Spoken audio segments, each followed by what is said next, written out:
draft survey for the Parks, Trails, Open Space, and Recreation Master Plan outreach process.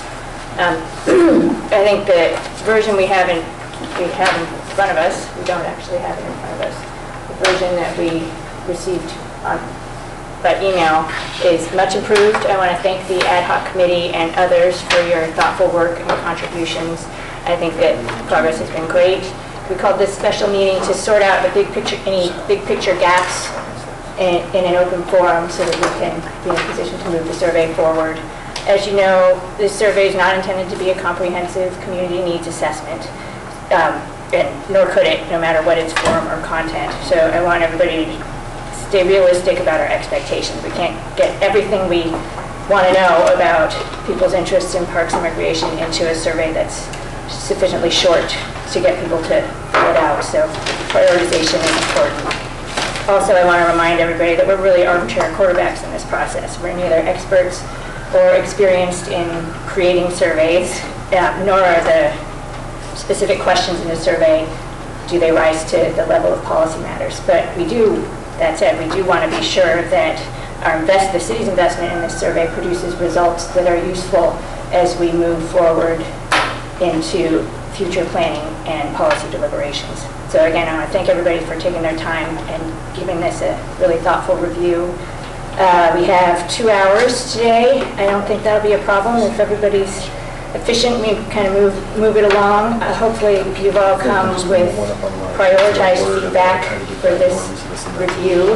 We want to focus on substantive issues rather than editorial preferences, of course, and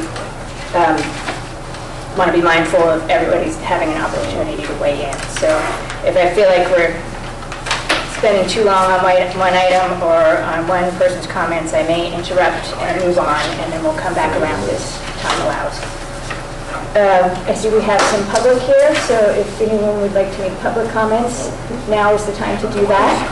And I'd like you to fill out a card, either before or after you speak, if you want to speak. I'm Shani Kleinhaus. I'm a resident of Palo Alto, and I'm with Santa Clara Valley Audubon Society. And we thank you for including nature in this. Often we see that it's left out and only recreation comes in. So that's really wonderful. I support the change in question 7 to preserving and integrating nature. I find that to be a very good comment. For question 8, I'm not clear on how many of those activities actually connect people to nature. I don't think that bringing a lot of people to do an event in a covered area or some of the other things there really connect people to nature. Nature is something that you experience when you actually touch it, not by making a lot of noise next to it or something. So I think, and I like the solution A that's proposed here, keep the question the same potentially, but answer a choice, which would be choose development that does not decrease habitat. I would add to that, or adversely impact habitat. I always find mitigation, but the natural areas that the city has, maybe we shouldn't affect it adversely. And I think the question really should have been split into urban areas and non-urban parks, and not just kind of, it's not completely clear to me whether these things are in natural areas. In natural areas, we shouldn't adversely impact habitat. In city parks, it's assumed that we do. So it's nice to integrate. There's a question about whether native plants create a mess. And I think the answer is that it depends on the plant palette that you use, and it really doesn't have to. But people never knew that they can integrate habitat into their urban areas. And I can give you an example. I've worked with Google on one little area that used to be just regular turf and sidewalks, and they changed that. They planted some native plants, and the butterflies are there, and the critters are there. They just decided not to maintain it by trimming everything to be very aesthetic, but it's there, and things are coming fast. And it's pretty amazing. Or this area here, right under this tree, has a lot of habitat in it. So that doesn't mean that this is more costs more, is ugly. It's just a matter of what do we prioritize, and I think this question does not need to be changed to only if it doesn't drop. That's the judgment of the city. And people will say that really restricts what the city can do later if you tell them, oh, we'll only like to have nature if it does not make a mess. The city can create the kind of plant palette that does not create a mess very easily and is aesthetically pleasing and hosts other species with it. Didn't have time to look at everything, I'm sorry, but generally I really think that it's important to allow nature to come back into the cities. For Audubon, we now know that half of the species of birds in the United States, including a lot of very common species that we see in our cities, are declining, they're disappearing. And that's because they face all sorts of obstacles during migration, because their habitat is gone, their water is gone, there's no food, there's no water. And it's the same for butterflies. We all know that the monarchs are now, people are talking about listing them as endangered, and it's enough that you put a few milkweeds here and there to keep them going. So we really can make an effort and make a huge impact by integrating nature into our parks. Thanks. Thank you. So I'm Claire Elliott. I'm also a Alto resident, but I'm also an ecologist at PAP&RC. So I spend a lot of time in city parks, primarily with teenagers and retired people and other volunteers who come to work with us. And so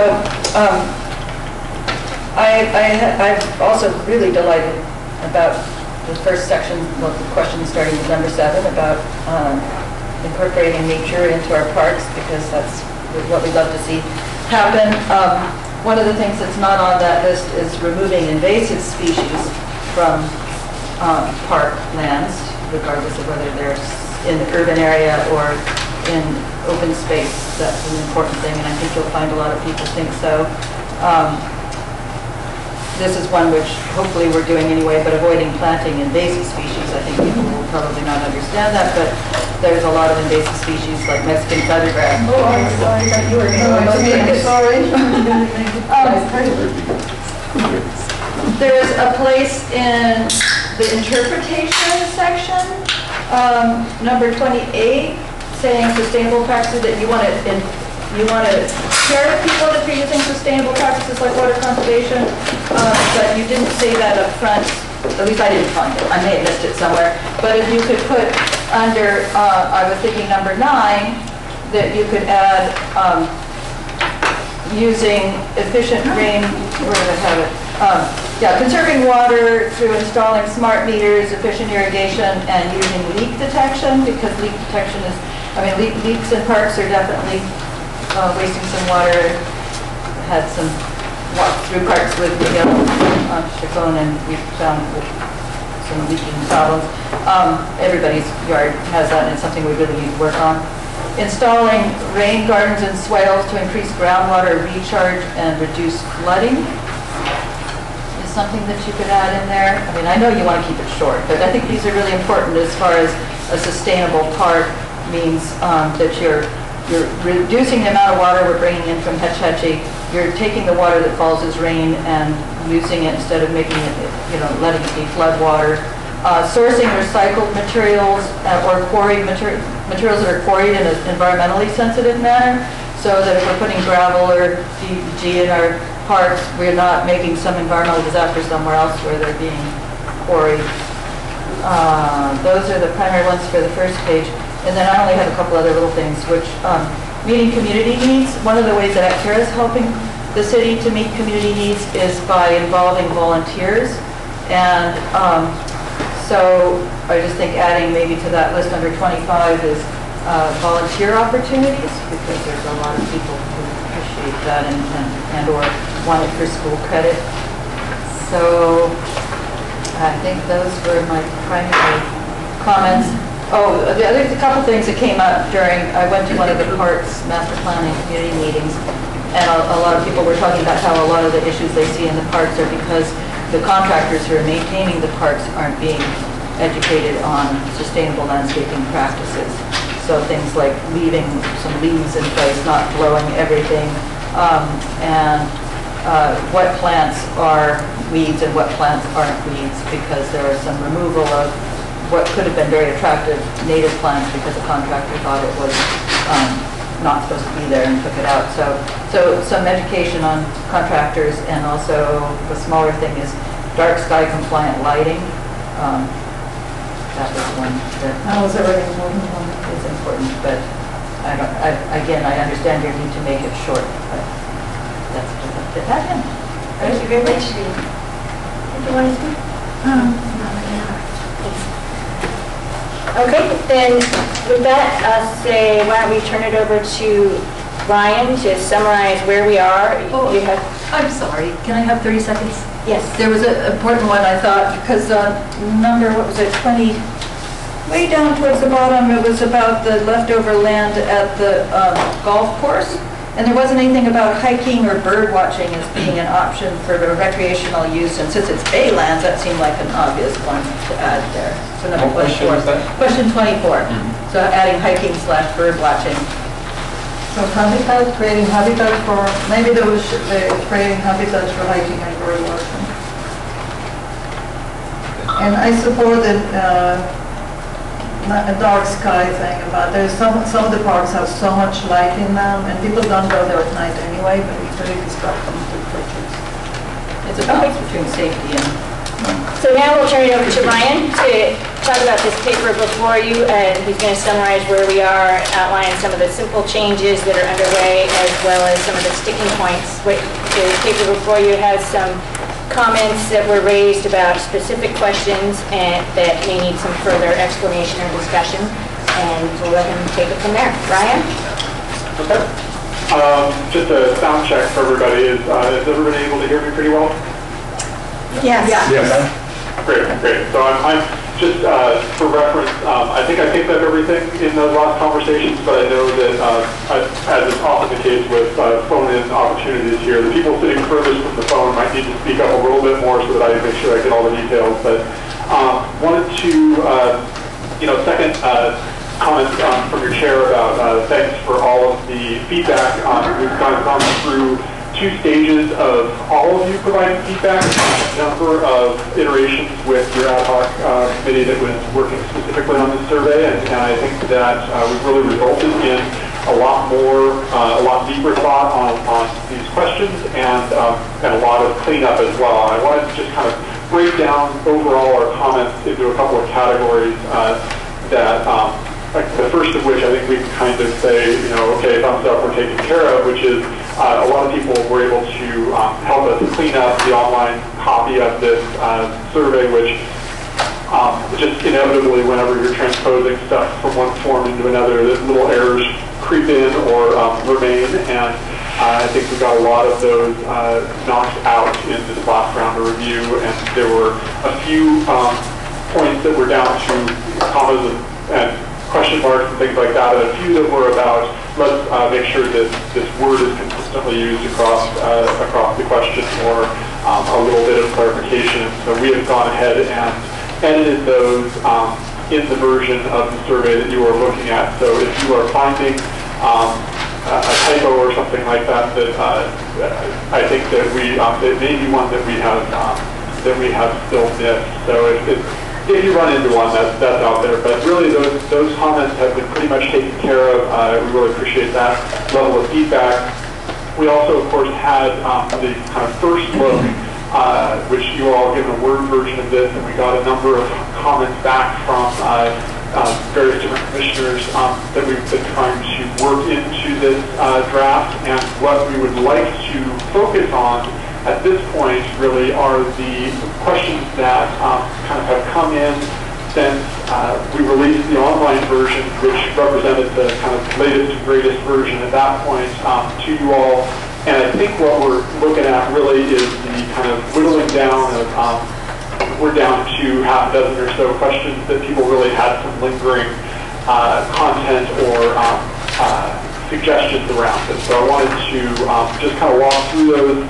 In the memo that you should have been provided, we just kind of started in. What I've tried to provide is the question text, just so that we all know we're talking about the same question.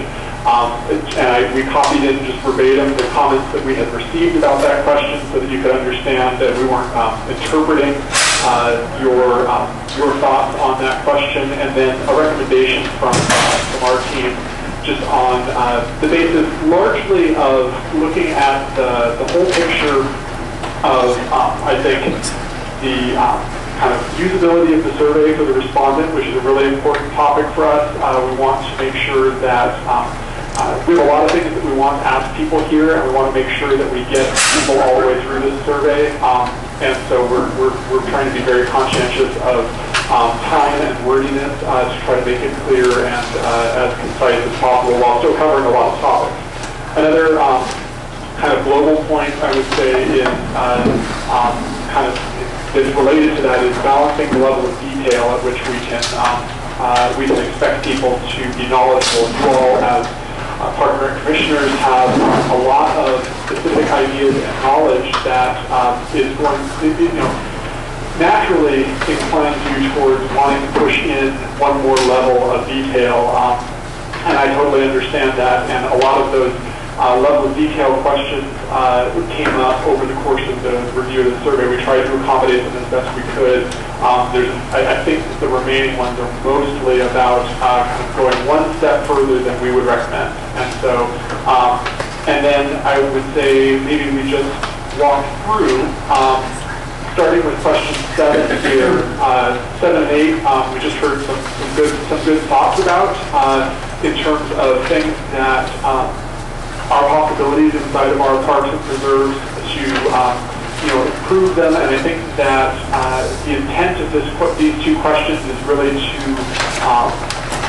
suss out some of the general acceptance for things that we believe that the public at large will be able to, or will have some knowledge of, be able to respond to individually for each answer choice, whether they think that these are overall appropriate. And I think that on 7 particularly, there's a little editorial change to the question, which I think adds some clarity. I think that's just fine.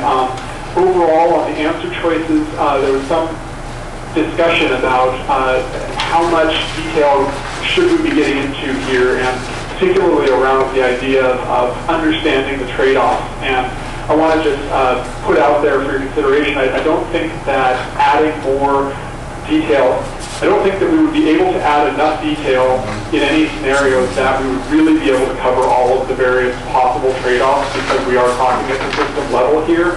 And I want to suggest that we essentially get the feedback on how important, how appropriate these responses individually are as a show of support or denial of the overall concept. And I do think that that will be useful in then filtering across the park system things that can be tested out in individual site designs.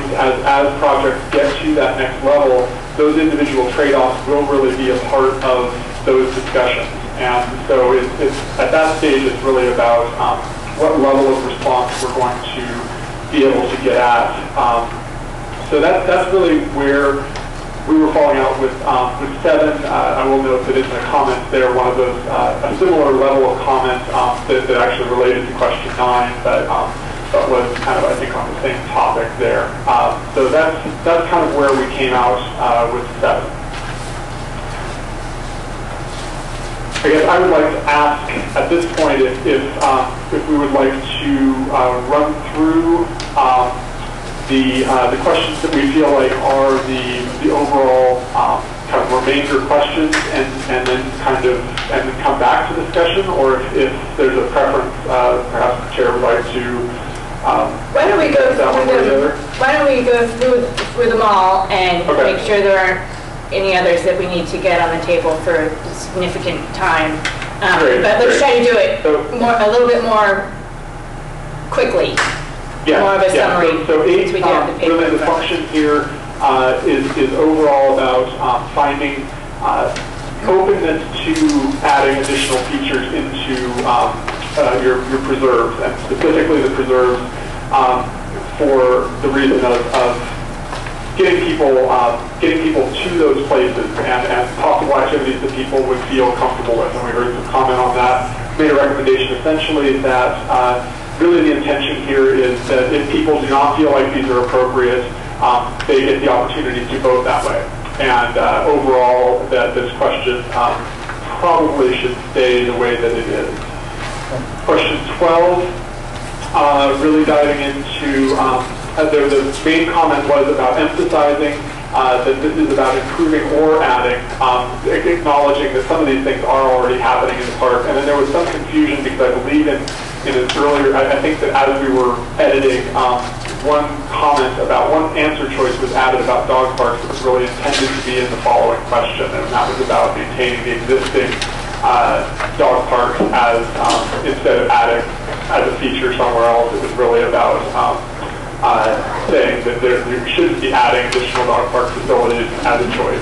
And so that was, I think, just a technical glitch that caused some confusion on that question.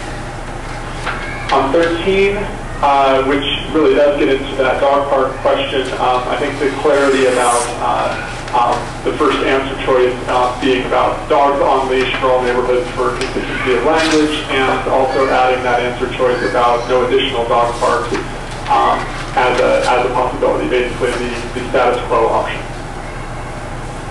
On question 17,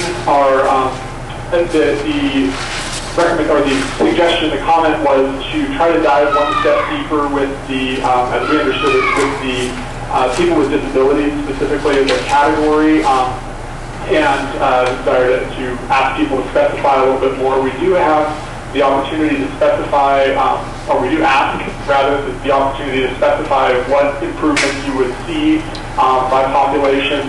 I think that ultimately, the way that people tend to view this, and the way that we see responses come in on questions such as this, is that people who know, who have in their life somebody or themselves who has a disability, they're very specific about it, and the people who do not don't have any more specificity to offer. And so we find that, I would say basically, I don't think that this additional specification is needed.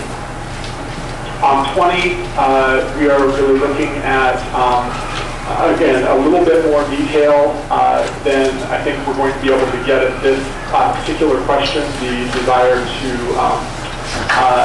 I think, kind of suss out some of the different pieces around rental and reservations, and I think that ultimately that's the kind of thing that we would have to defer to an open-ended question such as the one at the end of this survey, which is really intended to capture, I have a specific thought that I would like to share here.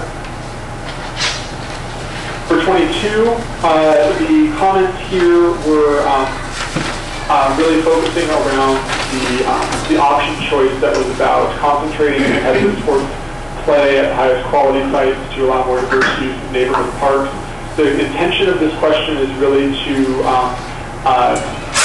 identify some ways to layer in more use into existing parks as an alternative to kind of not readily available additional park land. And so the recommendation here is not to go into more detail around the sports question, which is addressed in a little more detail in the question before, understanding that there is another perspective of this, but we wanted to essentially test this possibility of essentially gathering up and focusing a little bit more of the competitive or possibly organized sports play, depending on how you would prefer the language there, to really to open up the possibility of adding additional activities in other parks that might otherwise be heavily used by programs to organize play. In this question, as well as in others, we wanted to emphasize again that the negative answer, the kind of I don't like this option, I don't think this works for us, is really intended to be covered on an answer-by-answer basis by the rating choices that are provided, so that you can say that this is not, this isn't for us, this doesn't seem to make sense for Palo Alto. And then finally, 23, just a simple one, there was a request that in amongst this list of kind of major city projects that have been discussed, these are all projects that have been pretty heavily discussed and or are moving forward with some portion of their funding. Really should, the suggestion was that it should include cover the community center as renovation or expansion of that facility as part of that conversation, that it reaches kind of that same threshold, even though it's not one of the projects that's kind of out there, with some funding tied to it and the intention of this question, of course, is to get a little bit of sense of priority of those. And I would agree that Coverly, kind of uniquely among some of the projects, does take on that level of priority. It's a little bit different than how we've been thinking about it, but I would agree that it would be good to get that sorted into that ranking order. So that those are the questions that we see as being kind of still hanging out there, opportunities with our kind of basic recommendation. And I believe the suggestion was to open it up to see if there were additional questions that needed to be dealt with, but specifically to resolve these issues so that we can move forward with the survey as quick as we can. Sorry, thank you, Ryan. I just realized I forgot to take the roll. I know. Take a short break, take the roll, Yep. and then we can move on. Thank you. Jennifer Heatherly, Here. Ed Lowing, Here. Keith Redfeld, Here. Abby Knopper, Here. Stacy Ashland, Here. Deidre Cromie, Here. Pat Markovich, Greg Schmidt. Thank you. So thanks for that summary, Ryan. It's Rob here. So is it fair to say that you think that because you've got a lot of feedback from commissioners and from the ad hoc committee, that beyond the ones that you summarized in this report here, the others have been incorporated into the current version? Yes, most of the remaining commentary, people sent back marked up copies of the Word version that we had emailed out prior to putting it into the online form, and I really felt like those comments were largely absorbed in one way or another into the current draft, and kind of went into various different places, but I didn't feel like there were big lingering questions from that first round of review.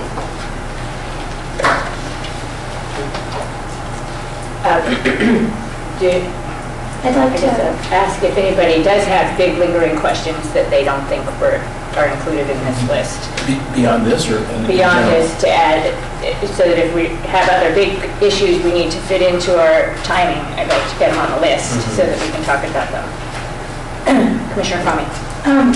I'm ready to eliminate some from this going personally, so when it comes time to discuss these, I think some of us can agree to eliminate them. Great. Based on the MIG response. There's still some I want to discuss. Okay. And then I'd like to add on, from the public inputs today, I'd like to add on a couple suggested edits to number 9, which is our sustainability question. I think we had some really good comments. And I have taken notes of those, so I don't need to say them now, but I just want to add that on. And then I'd like to add on another choice to question 24 based on public input, and I support that public input, and I think it helps. So I'd like to, these are small points, and I'd like to add them on numbers 9 and number 24. Okay. Any other? I don't have any other big issues, and I appreciate Brian adding the changes that we made. I think he's done a really good job on that. Okay. I would say too that I don't think you have the paper form of the most current survey that's up on the screen. When Ryan was referring to some of the corrections of typos and hyphenations and things of that nature, they're in the version that's online now. So, and I guess just a little background, the survey is created by city staff. There's actually one person that does this, so she actually logs on and types it in, and so I'm interacting with her, and Ryan really not, so sometimes he knows that I make corrections beforehand or not, so. But the most recent version is the one that's up online basically right now. So if you're looking, I think, at your packet that you have, and you still see that there's things in there that have been corrected, it's just because that was the first one that you actually commented on. The most recent one, which was revised yesterday morning after I think you got most of the stuff, is up on the screen now, so. Okay. Any other additions? Would have been it just would have been really nice to get a handout on that one, because it's hard to read it as it whizzes by. But are there many changes up on the screen versus the one that's in our packet? No, basically the changes on the screen were just minor typos. corrections? They weren't Okay. major revisions. Okay, I think great. that went into the questions that we're reviewing today. Got it, okay, thank you. So I have a couple additional questions on number 7 and 8 that aren't represented here, as well as a few minor ones that that I don't think are going to lead to much discussion, but I'll hold those till we're in and see how much time we have to get. And regarding number 7, I didn't say it earlier, but I would like to incorporate a comment made from the public also on number 7. Okay. Which we already have up for discussion. Okay. So when it comes time to do that. So let's go ahead and see. I have one question, but on number 20, we talk about businesses. That was not clear to me. I'm going to bring up question 20 up top. So 20 is one of the ones we will get to. Okay. That's already there. Okay. Okay. So let's go ahead and So start with question 7. start with question 7. And so maybe this is back to you, Ryan, just to talk about your recommendation as the consultant on this. You've heard feedback from a number of commissioners on number 7. Can you just summarize your recommendation? Yeah, I think that the gist of it really is about the level of detail that we can get to in this survey, and I know that that's a tough point to firmly pin down, but in our recommendation here, digging in to details of potential trade-offs is one of those. Was one of the major topics that really came up around this one, digging into more specifics about the answer choices that we've provided. I don't think that it was as much, I know we heard a little bit about possible additions to this as well, but I don't think that in this case the comments were as much about something missing as about will people understand this at a level that that will be, maximizing its usefulness for us down the road. And I think that ultimately, the unfortunate thing about asking the general public on any question is that we're not going to be able to expect perfect information either going in or be able to provide them with perfect information in the course of this survey. And so we have to kind of strike a balance there of trying to be clear, but providing additional detail in one direction, one possible trade-off. And I know that even the way that these comments were suggested, these are just kind of, well, if this was one possible trade-off, could we clarify for that? And the problem is, of course, there are any number of trade-offs that could be happening depending on the specific of the project. And so other than clarifying in the question text, adding the preserving and integrating nature in Palo Alto as opposed to achieving this goal, we were suggesting that you leave this question pretty much as is in terms of clarifying the answer choices. Okay, thank you, Ryan. It occurs to me now that probably it's best to go through these questions on the list and identify any that we don't need to discuss, right? So why don't we go through number by number and get kind of, I don't know, the straw poll of whether we're okay with MIG's recommendations, and we can go ahead and move that question forward, or if we want to have further discussion, and then once we have the full list, we can start the discussion on issue by issue. Does that make sense? Okay, so number 7. Are there folks who still want to discuss number 7? Yeah, and I like the recommendation, but based on public input, I just wanted to make a suggestion based on, but I do like the MIG recommendation as well. Okay, number 8. That is the one about connecting people to nature. Yeah. One or more of the open space preserves. I would like to still go over this. Okay. Number 12. We heard about health and well-being as one of the important functions of the facilities below, which are appropriate for Palo Alto to improve or add to the system. I have a very small point on this one, which is I know MIG made a mistake here by leaving on the dog park, and I don't think it was correctly phrased. Can you scroll up to that, or Rob, so we can look at the What are we, Well, anyway, I just have a small point. I won't make it now, but I do have a small point to make on number 12. So Okay. I'm not ready to ditch it. All right, But- about number 13. That is the dog park question. I have a clarifying question to ask our consultant on this. Can I ask it right now? Sure. Okay, Ryan, as far as this one goes, would you, based on your recommendation, for your second bullet point, no additional dog parks added as an option, you phrase it that way? Can you phrase it that same way when you put it into the summary? Because I like that phrasing. I think that, yeah, I think we can do that. The kind of first pass at it was maintain existing dog parks, add no new dog park facilities. I think that the phrasing that you're looking for here is no additional dog parks or...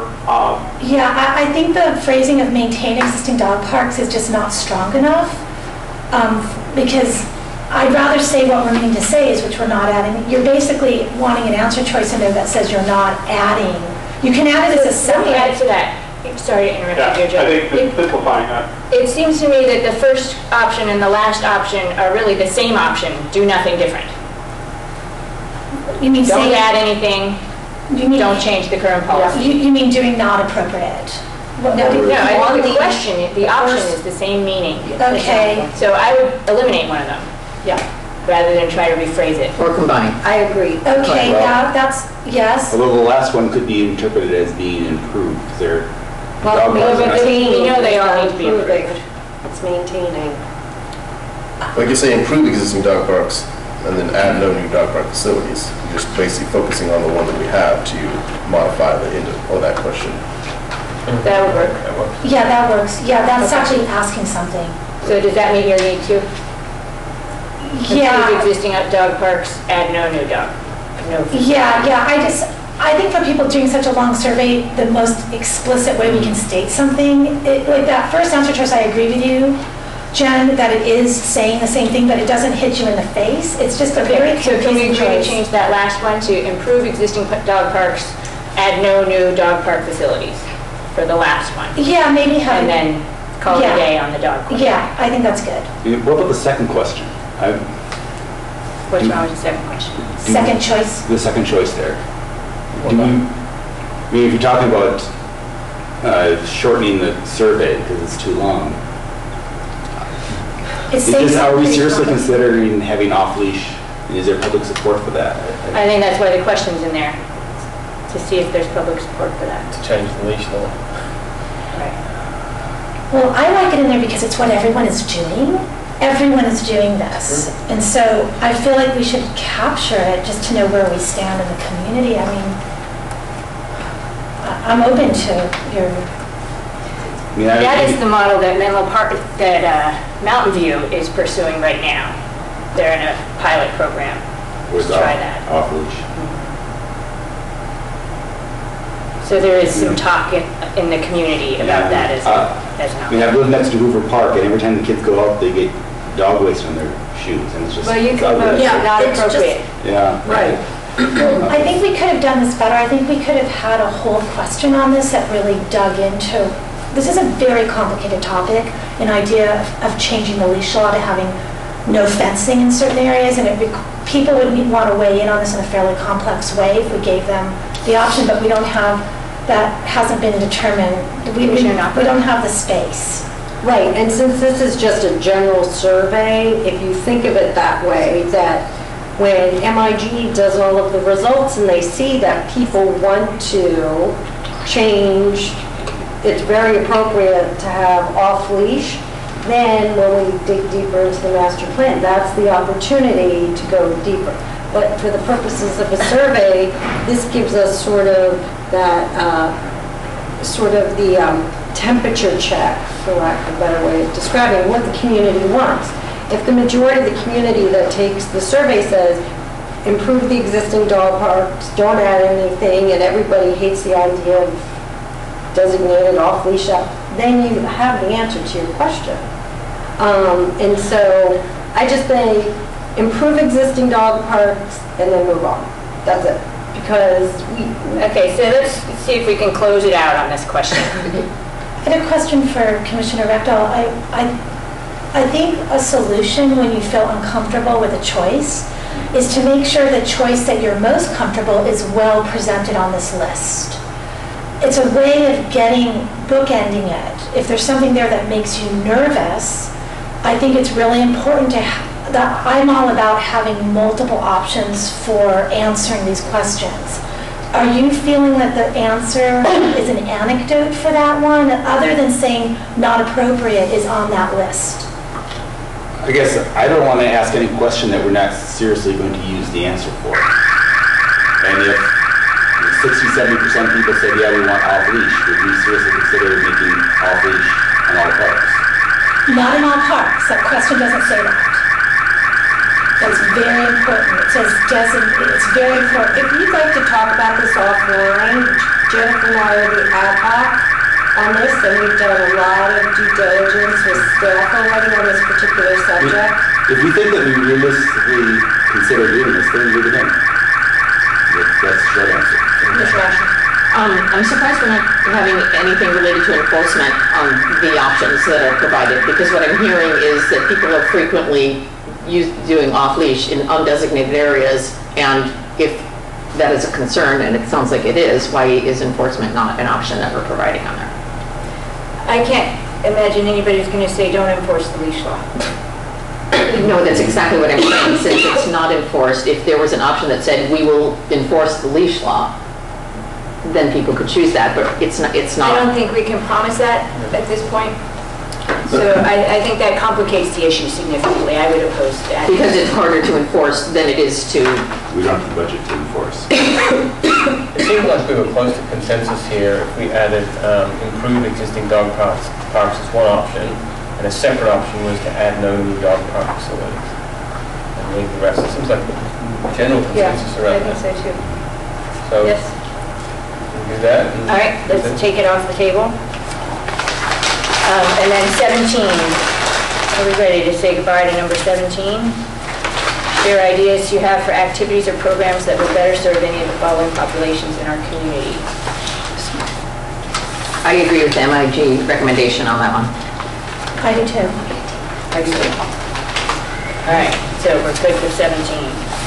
Number 20, City of Palo Alto has limited eating rooms, picnic areas, campsites, and canoes available for rental. Indicate whether you support or not the following strategies for prioritizing those facilities. MIG recommends no change and suggests a write-in response for specific I'm okay with that. issues. I'm okay with that. This is number 20. Number 20. Any objections to moving forward with MIG's recommendation? I have a question about just the wording of it. Okay. When it says like available to businesses, does that mean workers who work for a business in Palo Alto? Talking the workers, or talking about having some business owner or business, using it as a business business project? Local businesses, do they know? I assumed it was for businesses that could get enough residents to bring enough people in if they wanted to have for a canoe, for example, if they wanted to have your Need to rally. If the choice is available to businesses as well as residents equally, they wouldn't need to rally anybody. A business that's located in Palo Alto. Well, at Foothill Park it isn't, so canoes are a special case. Let's forget about Foothills Park. Let's talk about the other parks first. When this was written, are they talking about the workers of the businesses, or are they talking about the clients of the businesses? I don't understand. I think it's equal.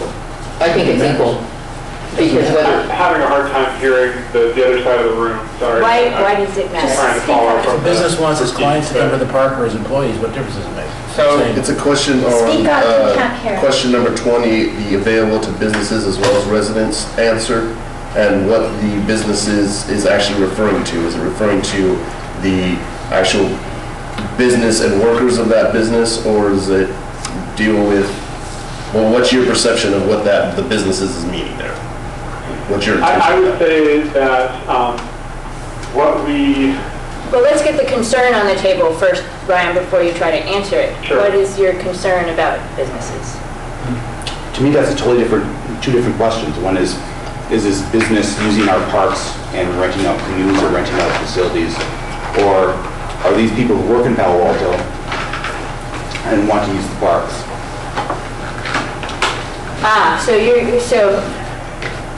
Right, if you're talking about getting residents People who work first, in Palo Alto and want to use the parks, they're not businesses, they're people. they're workers, yes. Workers who, their only affiliation with Palo Alto is they work here. So the question, I think, Ryan, is whether you're referring, by saying businesses, to people who work in Palo Alto or to corporate event type things.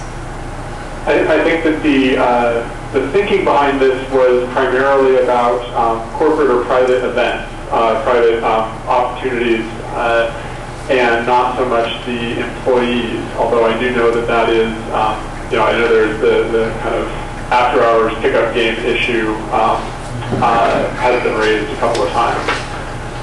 Okay. Well, that changes it for me because I'm not very comfortable with corporations just going into our parks. So I just want to know, as a commission, do we support that answer choice on here? Had I known that was it, I would have said I don't support that. I don't support. We can't not ask questions because we don't want that answer. That's true, but we, as a commission, we do get to decide what we put in as answer choices here. And so I want to make sure that our commission is supporting that as an answer choice, because I don't support it. I think it's asking whether we should be more business friendly with the use of that facility. But does that mean Google located in Mountain View would come in, they would rent some facility? Yeah, like if you pick company something picnic If you supported that option, that's what you would be supporting. Then I think we'd probably need to phrase at least we need to phrase the answer choice so people know that's what they're voting for. And I think we should say local businesses too, don't you think? It's really about Palo Alto businesses. You need to add for private events. I think in that answer choice it has to say businesses or corporations for private events. Because otherwise I interpret it to mean it was for their residents working in that business. Well, I would say that in general, if you are making a rental or a reservation, you are making that for a private event, whether that is private to your nonprofit organization or whatever. But I guess that's where we would be coming from on this, is that because the question is primarily about rental and reservation policies, not just general use, not just walk-on use to the park, that would be where we were coming from on that. I just think that you can say available to businesses for private events. Why do you say as well as residents? So you want to say we all have equal footing, us and a business. It just seems strange to me to word it that way, but it's okay. I don't think... Rob's addition of local is helpful, but I don't think it needs any other changes. Okay, so is everyone else happy with this? Because I don't want to... I have other ones I'm probably more interested in than this one. Okay. So. I think it's clear enough as it is. Okay. Well, my only concern is that priority available for residents. There are a lot of people who work in Palo Alto, do not live in Palo Alto, would love to live in Palo Alto, but they can't afford it.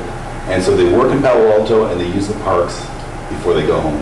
Mm-hmm. And do we want an option to say we give them priority available for residents or workers? Or are they... For reservations? For reservations. This isn't just casual use, this is to rent a facility. Yeah. Isn't that choice 3? No, but that's number 3, not workers. This is a corporate event. I'm talking about employees who work here. Their business is not making the reservation. They are personally making the reservation. I think it's the same thing. If you wanted the average then you check person. that you support first come, first serve. You live here, you work here, you want to rent Oak Grove picnic area in Foothills Park for a birthday party, it's available or it's not available. First come, first serve. The one thing we're really missing in this is when we say businesses, we're not defining whether they're businesses in Palo Alto or businesses in San Jose in this question. So I feel like we might need clarification. As a group, are we opening this up to San Jose businesses or is it just Palo Alto businesses? I think this is a much greater level of detail than we want to include in this survey. So when we interpret the responses, are we interpreting it through the lens of local business? Is that the interpretation that we're going to I would assume overlay? it's a local survey. I would assume it would be interpreted that way. Okay. If you think it's implied and we're going to Well, I interpret was that. suggesting using the word local, so I thought we were going to do that. I did that. Okay. You know, Let's add local for now, and we'll table this to come back later if we have time. If we don't have time, then I think we have a majority here who find this acceptable. So, Yeah, I think that's fine with me. okay.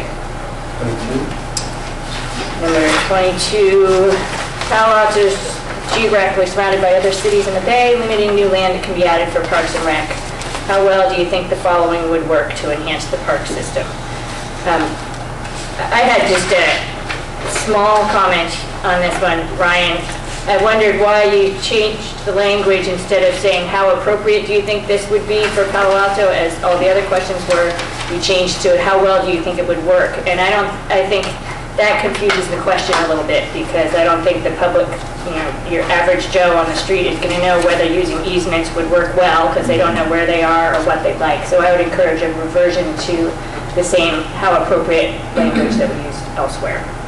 I think that makes sense. I'm in favor of that kind of consistency too. So I think that's maybe something that escaped us there. So 22.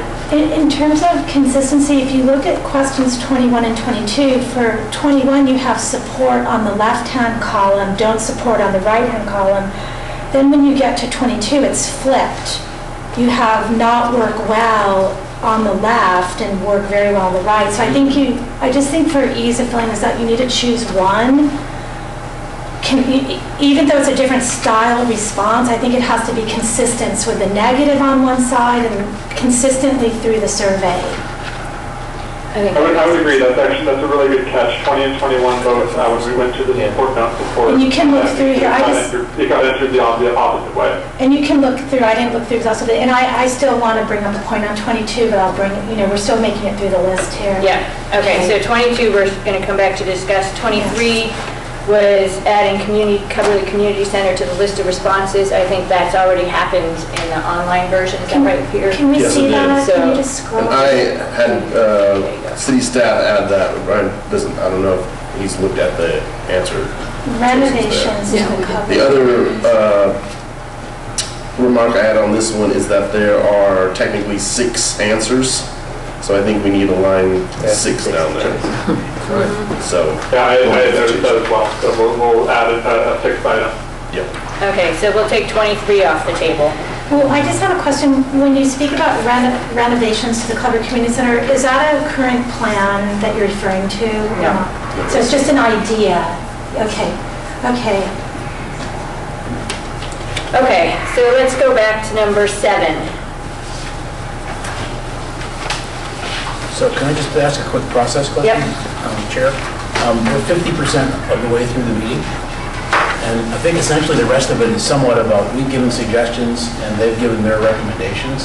So it's somewhat of a constructive debate for the next hour. So I don't know how to constrain that to get it down to an hour, but we can't go on endlessly with debate. And the consultant has their very thoughtful recommendations there. So I don't know if we have to put a time limit on each question or what, but we're not going to get through this in an hour if we don't, be very efficient in our Did someone comments. tell me how many? So we have 7, 8, 12, 20, 22, and then an addition of 9 and 24. 1, 2, 3, 4, 5, 6. So that's 7 items in 60 minutes. Well, some of them are very small. Should we do the smallest ones first? Which are the smallest ones? So I think, well, actually, No? Okay. All right, let's just go through them in Okay. order, and we'll say, let's try to keep it to 5 minutes apiece, so that we have some time for If they're really minor comments, you can still email them in to Ryan and Peter, and they can, if they're really not necessary for a discussion. like, for instance, something really minor, 25, it's not even on our list, but a member of the public suggested we include volunteer opportunities. Like, that's a small, I don't know where that stands with other people. But I thought that if the list is not too long already, like, over and done with. That's all I have to say about that. Okay. Why don't we start with 25, since that I think is a simple one. I love that idea, and I think we should add it. That is to the types of services that... Sorry, I just get there, but this is on to add volunteer opportunities? Yeah. Everybody good with that? I think that's great. Volunteer or community service opportunities. Yeah, or volunteer and, or and.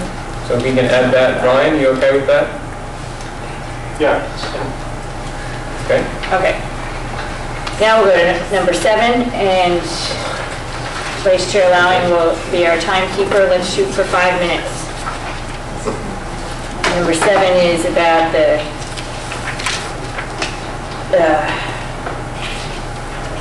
protecting natural resources and habitats, preserving and integrating nature into Palo Alto. So I have 2 points on this one. I like the suggestion to do the edit on the question because I think it clarifies what we're trying to do in this question, to add that in, that we are trying to preserve and integrate nature into the parks.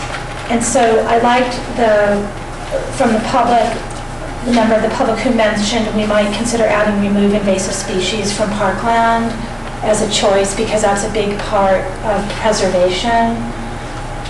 Add that as a standalone option? Yeah, just as an answer choice. I'm not, I just think it adds to the answer choices if we have that in. I think it was intended for this question. I just wanted to throw that One thought on that, I'm sorry to interrupt. Yes, go on. One thought on that would be that is actually, generally speaking, a legal mandate. It's not something that we really have to choose to do so much as would be a part of other types of projects. And you can still certainly ask the question. I'm just not sure that if we came out with an answer that they don't support this, it will likely happen anyway. To me, it's a matter of degree in which we take this information, we prioritize things based on it. It's all a question of prioritize because it takes a lot of money and resources to remove the invasive species. So remove invasive species as an option? Well, I think other people on the commission should weigh in. It just shouldn't be me. If anyone, that's what I'm asking. Yeah, so does anyone else want it on this list? I'm just looking at Peter over here as What do you think, landscape Peter? architect. Peter's nodding his Is it head. possible to have on there? Yes. Okay. And then the second thing I had was to throw out an idea. I really like the first choice, incorporating bird and butterfly friendly plants in our neighborhood parks and streetscapes, and I want that there. But we also have this idea that we want to support bird friendly building practices as well. And we've had a lot of input on that from the community. I'm wondering if we should fold that into this choice that you're also looking at. I don't think that's relevant to a function of the city's parks and open space preserves. Okay. Let me know as you go through this if it fits anywhere else. I just heard, okay. Okay, so MIG has changed the question. We've added remove invasive species to the answer choices. And I think the recommendation was to not make it further changes to the answer choices. Are there any other issues on question number 7? Are we comfortable with that recommendation? Yeah, I think some of those are motherhood, but fine if you want to keep them in, and there aren't any strong objections. I think Speak up, because I'm sorry. For example, the number 3 ecologically appropriate trees, I don't think anyone's going to say, no, I don't want ecologically appropriate trees in the parks. So I don't think that's going to really tell us that much, but I don't have any strong... I'm not sure anyone will know what ecologically appropriate trees are. That may be a more significant question. Are we talking about native trees, trees that support habitat, trees that support sustainability goals like carbon sequestration, or all of the above? Well, since it's not, this is a preservation of habitat question, so I really have taken that to mean support habitat. And if you don't think that's clear, I think we should say that. No, I hadn't connected it back to the Because question. it's what the topic of the That's question fine. is.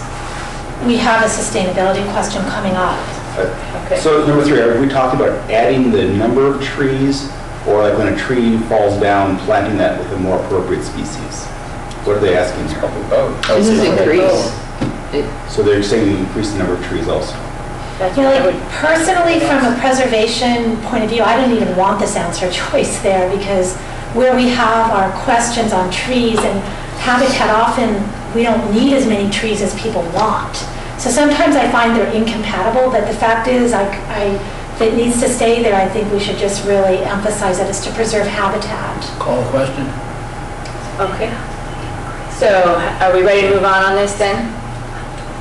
Yeah. My only question is does the ecologically appropriate, does that muddy the answer? What I'd like to do here is I'd like to remove Time's up. increased canopy, because this isn't a question of, I really feel strongly about this, it's not a question about canopy at all. And what we've seen in this commission on the last year is that forces that support canopy, which are very strong and I totally believe in, have been at odds with habitat preservation. And so I'd like to I'd like to know if we can just take that part off of this choice. You want to remove the choice, planting more ecologically No, I want to appropriate remove trees? to increase canopy. I just want to say to support habitat. That's what this is about, Okay. supporting Are there habitat. any objections to deleting increased canopy?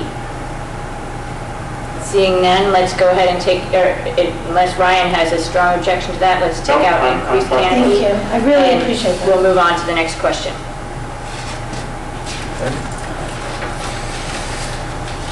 All right, number 8. How appropriate are the following ideas for connecting people to nature at one or more of Palo Alto's open space preserves, with a rating on a scale of 1 to 5? The recommendation is to not change the question or the wording.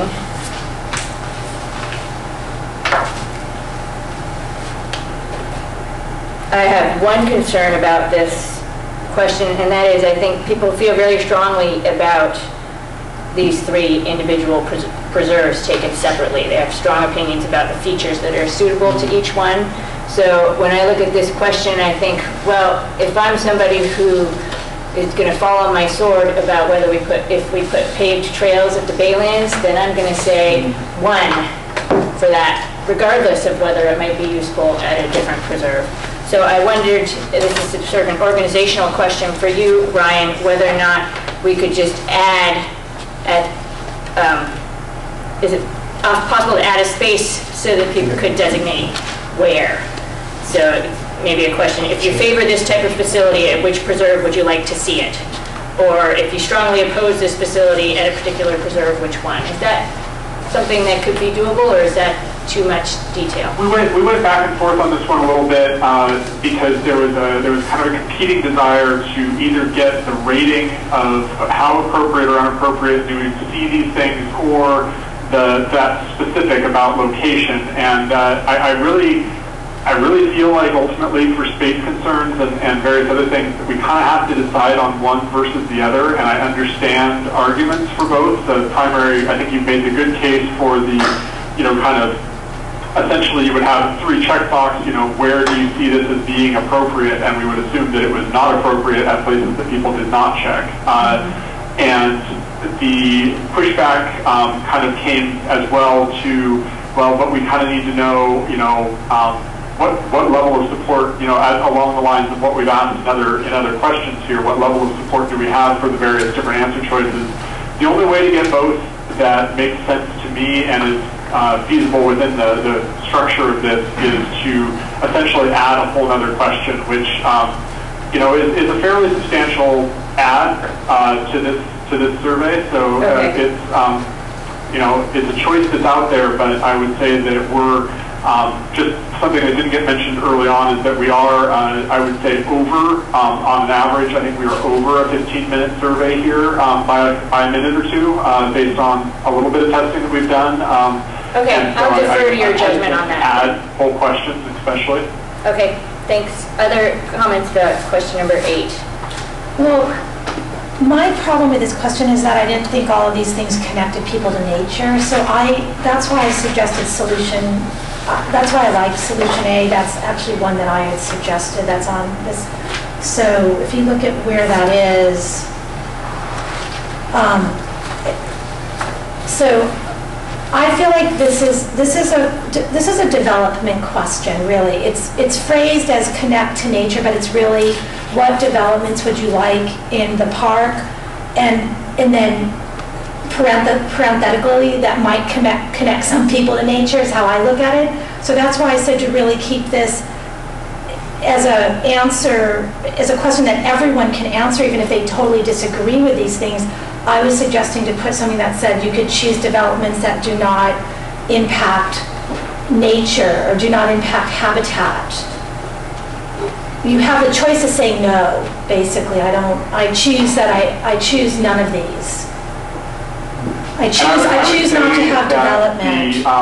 The choose none of these is really the lowest end of the scale for each of these questions.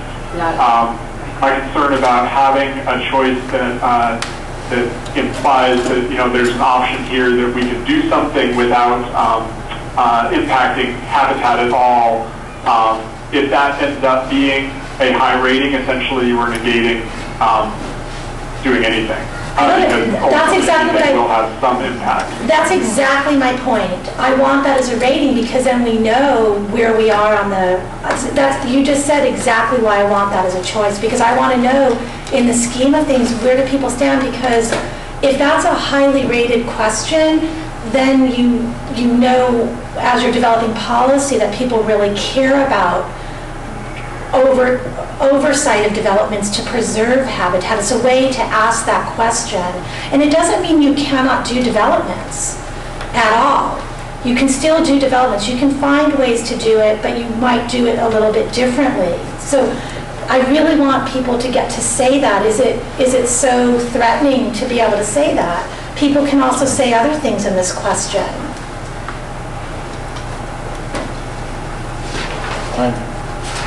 Other reactions, comments? Do people agree with Commissioner Cromie on this? As that as an option, choose developments that do not decrease habitat as an option? Or do not negatively impact. I didn't know quite how the wordsmithing. I don't like that personally, because I think that nature is much more than just habitat. So I think that a question like that is inconsistent with the other questions that How about that do not impact nature? Is that too broad? I think people can judge for themselves how these things impact nature, and if they're opposed to impacts, they can vote not appropriate. That's my opinion. I think it's clear enough as it is, and adding that level of detail is beyond the way most people are going to think about it. Okay, I'm willing to accept that. I agree. Okay. It's fine. Thank you. Okay, so where does that leave us? Now we're at number 12. We crossed number 12 off. We did? I thought we did. Let me see what number 12 is. I have it that you had a small comment. Oh yeah, okay. Is that the health and well-being question? Yes. Okay, good. The reason I have a small comment on that is because I wanted to throw this out, especially the people who have been working on the dog parks ad hoc. My sense of the community who are dog owners is that they go to the parks. They like to have they find it improves their health and well-being to be at the park with their dog. So I just wanted to know on I think that's question 12, even though Ryan said it's a mistake to have maintain existing dog parks on this, clearly the phrasing maintain existing dog parks is a mistake. But what I am wanting to question the commission on is, would you want to just have... There is no maintain existing dog park. On number 12, there is. Oh, he's already removed it. Okay, I'm responding to the old copy. Okay. So what Ryan did is on our old copy that we all read and responded to a few days ago, he mistakenly put in as a choice for question 12, the choice that read maintain existing dog parks. That was a mistake. What I think I want to propose, shall we have an answer choice that just says dog parks? Do people find dog parks improve their health and well-being? Is that because I think I'm hearing from the community that that's a reason they want dog parks. This is a health and well-being question. So I'm just throwing it out there. Any objections I'm to good. that? I agree with that. Okay.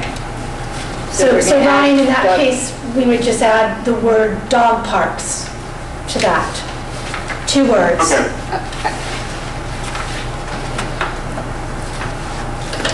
Okay. That brings us to question number 13. 13 was done, I think. We already did that 13 one. we did? Yeah. Yeah. 17's good, Thank 20's you. good, 20 was, we tabled 20. 22. 22. That's the one about having limited real estate. What should we do to enhance the park system in Palo Alto? The recommendation is not to make a change and not to overemphasize sports in this question, which is about adding new layers of activity. Okay, I have some comments on this.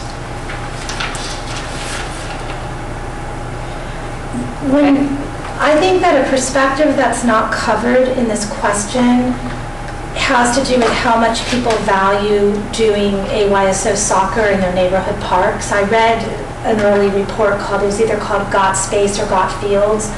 It was a report that led to the building of the Mayfield playing fields, and in that report people were saying loud and clear that they like their neighborhood parks for playing fields. And so the issue that I have with this question is that the answer choice on the playing field says, it's the second to the bottom choice, if you guys can read it there, concentrate competitive sports play at highest quality sites to allow more diverse use of neighborhood parks.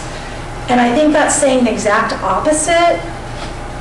There's so many, I agree. to me, there's so many things wrong with this, the way this whole option is phrased, because first of all, it implies that recreational players don't want high-quality fields. How about if we say select sites as opposed to quality sites? Because the intent is, the concentration is the core of that option. And what I right? recommended was you could also say concentrate organized sports play in centralized areas. So that's another way to write it. So I think there's two points there. There is the, as I'm hearing it, there is competitive versus organized sport, and I think that's an open question in my mind. I think that organized sports play is really the core of this, and competitive may be, putting out of mind a lot of the recreational play. Now, on the highest quality versus select versus centralized, I would say that centralized implies a particular location. That I don't think that we really are ready to say that it is centralized in that it will be in the center of the city. I think that I think that concentrate and select in combination works pretty well. I understand the concern about highest quality, and I would certainly be willing to back off of that. So maybe an alternate proposal here would be concentrate organized sports play at select sites to allow more diverse use in neighborhood parks. Sold. That works. Okay, and then you think for the people who really want their neighborhood parks, they'll just say not appropriate or will not work? I would agree with that. That if people Okay. really want their organized sports play to be at their neighborhood park, they would say that that's not appropriate. Ryan, so to clarify, are you changing the word competitive to the word organized? That's what I was hearing. Yes. Okay. I think that's better. I just hope everyone appreciates, this is a pretty radical choice to have on here. Yep. It's done. Okay. This is a direction that a lot of communities have gone as a way to open up space, because one of the things that we hear, not just in Palo Alto, but elsewhere, is that I go to the park, but it's overrun by soccer players. And I know that that's very important to the soccer players, but it's a balance, and it's a difficult balance to know if you don't ask, because the other users are not, by their very nature, as organized. Yeah, but what's loaded in here, and you might not understand it, is that if we do that, we right now need Seal Park and we need Ramos Park, and if we take those away, then it's a way to support building playing fields in the Baylands. This is a very interconnected question here. It's a very loaded question. That's why I was having trouble with it. Change. It's good. I mean, it's not really, the change I really wanted was to have a statement about keep play in our neighborhood parks. I really wanted people to get to say that. So I don't feel like we are asking that. You're forcing the person. I do think that's well represented by the not work well option. Okay, yeah, I mean, that's really what it comes down to. I don't think it is, but I'm only one person here, so. By changing competitive to organized, you're taking the 10-year-old and under groups, organized groups, out of the neighborhood parks. So be careful with that. I mean, I think that's going to flip a lot of people, that change. And yet, if we left it as competitive, maybe we could, if we had another answer choice, that's what I'm trying, I want the full range of answers here. So yeah, you're, it's complicated here. So does that mean we're interested in putting competitive back in there and just taking out the high quality sites part? We might be getting closer to what we want. I think it's two different questions. One is, do you want the competitive soccer people out of your park, or do you want all the soccer people out of your park? I would argue that people who are not soccer players don't make the distinction between competitive and recreational soccer. Right. Do you see a fix for this, Councilman? Well, I think it's part of important our for 7, 8, 9-year-old kids to have neighborhood. So do you support having a neighborhood choice, continue to play in neighborhood parks as a choice? Does that fix this? I wanted to have those people get their voice, but I'm not getting the support from the other commissioners on this. I would say... I sat on the field use policy ad hoc. Anybody who feels strongly about that, is reacting strongly to that, is going to have a open-ended field immediately below this to write in what they think. I really do think that people take advantage of those opportunities when they have that strong opinion, and we mine those for those kinds of themes that you're seeing there, and it's something that we're turned on to now. So I'm not really worried about. I guess I'm less concerned that people who feel strongly about that are not going to get a chance to say that that's important to them. Okay, then let's just leave it as the changes we made. So leave it as organized. Yeah, because if we're not going to ask a separate question about it.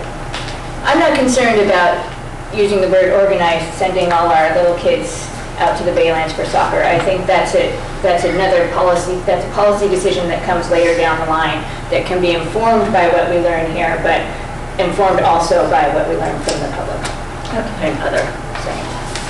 Okay, so we agreed to organize and select sites, correct? yes, right? Okay. That's better. Okay. So then I think there was a small question on number 9. Commissioner Fromme? Yeah, let me turn to it. I'm at number 24 now. Yeah, okay, let's do 24 carry on. first then. Yeah, let's go, and then we can go back to number 9. No, go to 24. Yeah, we'll go to 24. Okay, so on 24, I really liked the comment from the public. I'm just turning to it, and I want to see, I like the wording. I'd like to add another choice about nature here. I think we need, a couple different possibilities on development and nature. And I like the comment, I would like to add restore nature area for hiking and bird watching, restore nature area for hiking, restore natural area for hiking and bird watching. Is what I'm proposing we add to this, in addition to everything else that's on there. Any objections? I thought about that when I was going through the survey and just figured that the other would probably fit it, but I don't have any objections to adding it.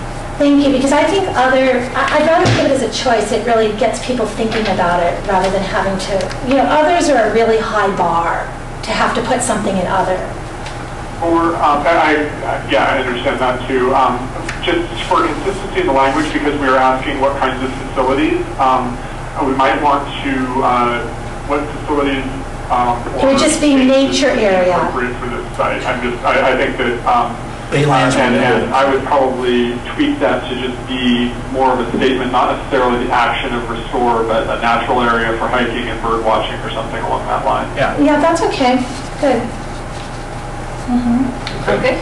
And please include hiking and bird watching, because those are Hiking both and bird watching, activities. we'll make sure we get that. Okay, thank you. All right, number 9. Okay, so I was the one who just wanted to support, I think is 9, our sustainability question. I think we had some really good input from the public on our sustainability question. So I want to make sure we just, I know we had a lot of input from the public on this, so one of them is incorporate dark sky compliant lighting, install rain gardening and swales to reduce flooding, and then use sources of corded materials. I didn't quite get that all down well, but I thought these were really good suggestions. What number is this? 9. Number 9. No, can we turn to number 9? I'm reading. It's on the screen. Okay. Would this be a question that would benefit from adding the fill-in other? I don't think dark sky compliant is clear to the average respondent. Right, and actually that probably fits under question 7 more. That's dark sky compliant is actually really important as we deal, a lot of the wildlife really has a lot of trouble with the light pollution. It's something that most people don't think about. I would say that I think it is also a good idea, as are several of the others that were suggested for 9. I would say that it's something that probably isn't worth asking the public about specifically as much as, for example, in 7, supporting wildlife corridors and connectivity, the kinds of pieces in here that are, I think, in support of nature. I think that it's a specific action that could be taken to do some of these things. Not necessarily, I guess.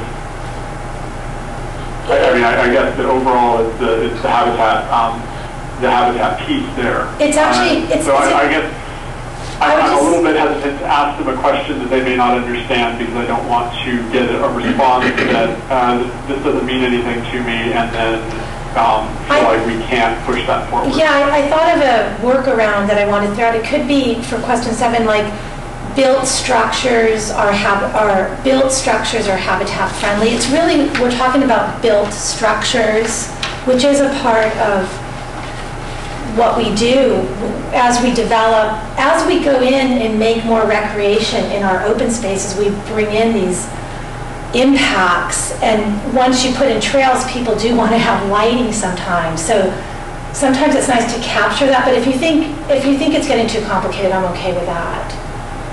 It's really if other commissioners, if that resonates with other people to talk about built structures. It fits under both question 7 and question 9. I think when you talk about built structures, it makes me think of buildings as opposed to light posts. So I think that's a little confusing. I'm not opposed to incorporating a dark sky component if we can figure out proper wording in either 7 or 8. To get rid of dark sky, we would just have a comment about making things bird friendly, right? I mean, it is being dark sky primarily to be bird friendly, or... May I ask a question? Yes. I agree that that's something, but it feels like that would be a policy that the city, once we have all of the master plan information moving forward, what we strategically plan on building and doing with regard to the city, with regard to buildings, open space, that would be a policy that we would implement moving forward with all of the construction and renovation based on the information gathering. So that feels more policy oriented to me, and to the point that when you give too many choices, people are going to stop the survey midstream. It's going to get way too it's another angle that we might not be able to capture on the survey. Right, and I'm Yeah. not saying that it isn't important Yeah. as far as a building strategy and development for a city that we should obviously contemplate. But I think that when we talk about this a lot, and you're obviously very immersed in this as everyone at the table, so I think when we get down to that level of minutia, we might overwhelm people. They just want to do a tick. Oh yeah, I get that, boom. They don't want to have to think about, oh, well, what does that actually really mean? Or Google that. I am a little anxious that adding that requires adding a lot of explanation of what Right. it means. And it also raises the question of people's concerns about lighting for safety. Right. It would be a complicated addition, I think. Yeah. Okay. I would think that there are ways that we can get at that down the road, which I think several have brought up. And I would actually, one other comment that was made in the public comment section that I would put in that same category is the kind of the water preservation infrastructure, the smart meters, the leak protection, those kinds of things. I think that those are all going to, we can put those into a kind of, the technical piece around design guidelines, around the kind of best practices in the industry, and I think that doesn't require a question to be asked to the public necessarily. I would also, not to lump too many things together here, but the rain gardens and swales I think are great examples. I think that I would probably add them into on 9, the permeable paving, or permeable paving, rain swales and other things that really, because they're all, what it's really all about is that's about, are you in support of, doing more to get the water permeating back into the ground, to filter and clear stormwater, et cetera. So I think that we could put those kinds of things into that final answer choice on 9. Could we phrase it in a more accessible language than swales? I would have to Google that. Yeah, I think that well, I want to ask. I've got a couple of people who are really conversant in that. That I would want to ask for the kind of most publicly accessible way, because I agree, swale it doesn't bring up anything in my mind even, and I know what they are. Right, So yeah, I think that permeable paving people kind of get. I think hard surfaces could be dropped here and could be replaced with. Okay, so I think we trust you to take that on. And I also like the phrasing rain gardening. I just thought that was really interesting, but I know maybe, but just a way that you can capture using rain in a ecologically conservationist way. Okay, so we're all good with that. Ryan's going to make some additions, and we're moving on from number 20. Going back. Yes, it's read 9. Can you go to 10? Okay, number 10. No, but we're back, our only remaining item is going back to number 20, which we have tabled for lack of. My concern is that for the small scale, people are going to vote yes for that, and we won't know are they voting because they like badminton or ping pong or what. Can we break some of those off into multiple rows, and so we can find out some, because if we only have room for one small scale at a park, we have no insight into what the public wants, and this would be an opportunity to get that insight into what small scale we should support. Well, we do have that fill-in blank. Can we say something like, if you included other rating or would like to elaborate, please describe here. Oh, yeah. And that would allow people to write in. He's used language that says like, please specify below, I wouldn't mind that. Yeah. Is there a way to do that, Ryan? I'm sorry, the car alarm was making it hard for me to capture. Sorry. Number 10, the food and beverage, small scale features, bike skills, and then there's, if you included other rating, please describe here. Can we just expand that to say, if you included other or would like to elaborate on your choice above, please use the space below, or please describe here. Is that doable? Yes, I believe that's totally workable. Okay. Yeah. I just want to clarify though that it's for answer number 2, the small scale, where it said, yeah. It might be better to put, Provide, please specify below. Yeah, please specify. Yeah. At the end of please choice specify 2. sport or activity below. Do we have to limit it? Is that so that we won't get elaborations on the bike? Oh. No, they can elaborate on the other stuff as well, but if they didn't have really any other thing to say and they wanted to please specify activity below. I would suggest if you included another rating, please describe here. I would just suggest for this one changing it to please elaborate on your other rating or any other answer choice below. Okay. I like that. Can I just ask a question of you, Ryan? So, you know, food and beverage services, they bring in a lot of crows, you know, and so we have then an unintended consequence in our park. How do we deal with that when we evaluate the survey? Like, what if it's that, I'm always nervous about food and beverages in parks. I don't obviously want to eliminate people getting to weigh in on that, but that is something that comes with a trade-off and it comes with an impact. So what's the process? I would think that's something we evaluate after we hear back from folks. If there's no interest in food and beverage services, then that's not a concern. But if it is, then that becomes part of the policy conversation in the future. Thank you. And I would say that your concerns are valid. It really does come down to design, not only designing the kind of facility that that people, you know, that would provide said food and beverage service, but also designing the specifications for what can be offered. And there are a variety of good practices around that. So I think that once we have an answer of whether that's something that people would like to see, then we can provide some recommendations about, you know, keeping the impact of that low, because I do think that it can be a really powerful draw to certain types of parks. I know from Rinconado Park that it was a high interest, you know, people really wanted it. Okay. Okay, so did we finish with number 9, right? So I think that brings us back to 20 and any other minor changes. 20 are about there. It's just one minor.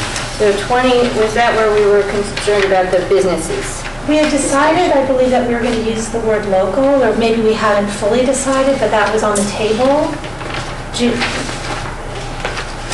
Is that just the word local inserted with what we were using as the default. Okay. But it wasn't seeming to get to your concern about workers as opposed to businesses. I just want to make it clear that the person's filling out the survey, do they know these are workers or are these businesses running in the park? So,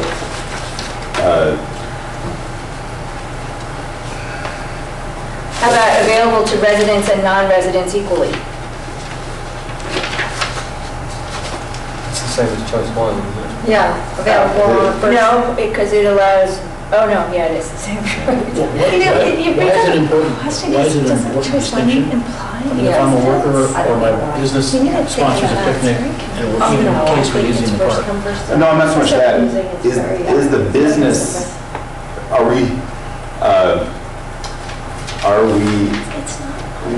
businesses coming into the park and doing business in the park? Like the boot camps, that kind of Yeah, exactly.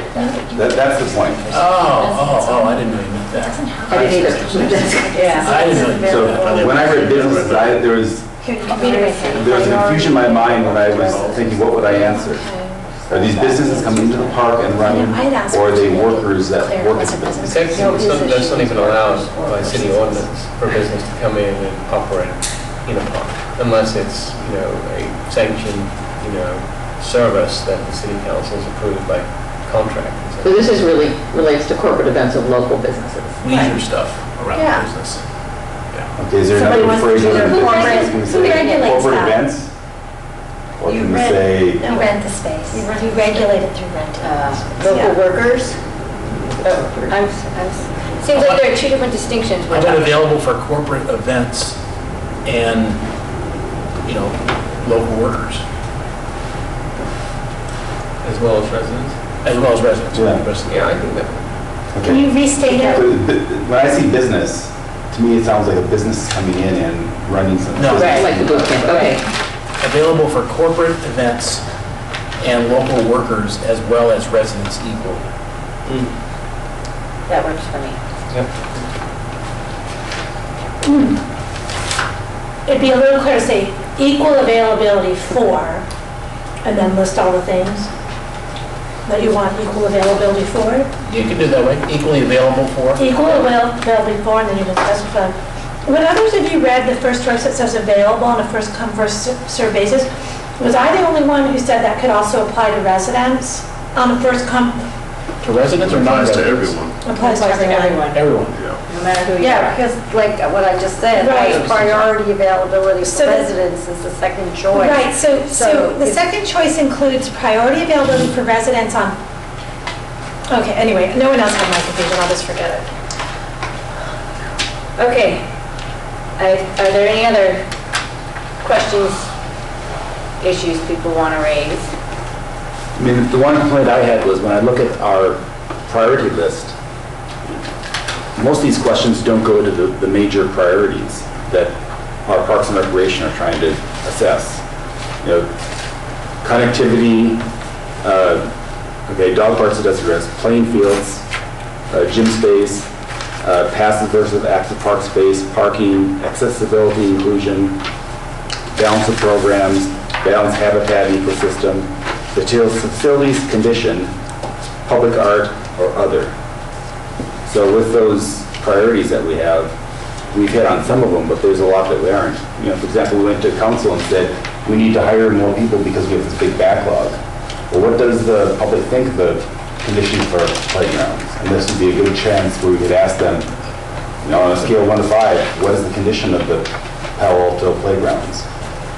What do you think about playing fields? Do we have too many? Do we not have enough? What do you think about tennis courts? Do we not have enough? Do we have too many? And you could, with just a handful of questions, really get a lot more information towards those primary goals of the Parks and Rec.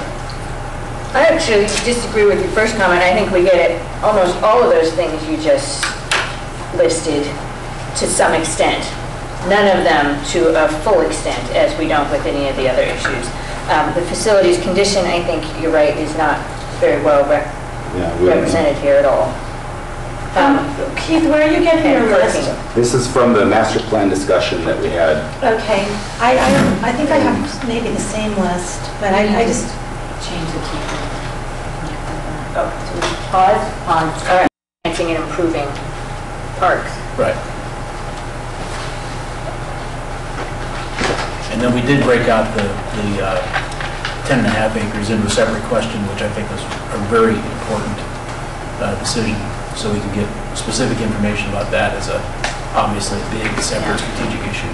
I agree with that, because if the majority of people check, they want facilities there, that would lead us to the conclusion that that's just something that the community wants, is clamoring for. it's true, but it's indirect. I agree with what Commissioner Rechtel is saying, that, you know, kind of in hindsight on this survey, I think we've done really well with it, but I would have, if I were to do it again, I would have started out with our most pressing questions, made sure they're represented, and then figure out all the choices. But I think we might have, you know, we have a limitation here.